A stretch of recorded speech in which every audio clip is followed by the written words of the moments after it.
ಸ್ವತಂತ್ರಿಸುವ ಕಾಲದಲ್ಲಿ ನಾವು ಸ್ವತಂತ್ರಿಸಲಿಲ್ಲ ಅಂದ್ರೆ ಶತ್ರು ನಮ್ಮನ್ನು ಹಿಂದಟ್ಟುತ್ತಾನೆ.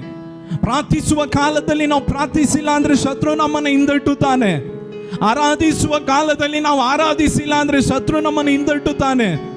ಸುವಾರ್ತೆ ಹೇಳುವ ಸಮಯದಲ್ಲಿ ನಾವು ಸುವಾರ್ತೆ ಹೇಳಲಿಲ್ಲವೆಂದರೆ ಶತ್ರು ನಮ್ಮನ್ನು ಹಿಂದಟ್ಟುತ್ತಾನೆ. ಜಯಿಸುವ ಕಾಲದಲ್ಲಿ ಜಯಿಸಲಿಲ್ಲವೆಂದರೆ ಶತ್ರು ನಮ್ಮನ್ನು ಹಿಂದಟ್ಟುತ್ತಾನೆ. ಉಪವಾಸ ಮಾಡುವ ಕಾಲದಲ್ಲಿ ನಾವು ಉಪವಾಸ ಮಾಡಲಿಲ್ಲವೆಂದರೆ ಶತ್ರು ನಮ್ಮನ್ನು ಹಿಂದಟ್ಟುತ್ತಾನೆ. ಅಭಿಷೇಕದಿಂದ ತುಂಬಿ ದೇವರನ್ನು ಆರಾಧಿಸುವ ಕಾಲದಲ್ಲಿ ನಾವು ಅಭಿಷೇಕದಿಂದ ತುಂಬಲಿಲ್ಲವೆಂದರೆ ಶತ್ರು ನಮ್ಮನ್ನು ಹಿಂದಟ್ಟುತ್ತಾನೆ.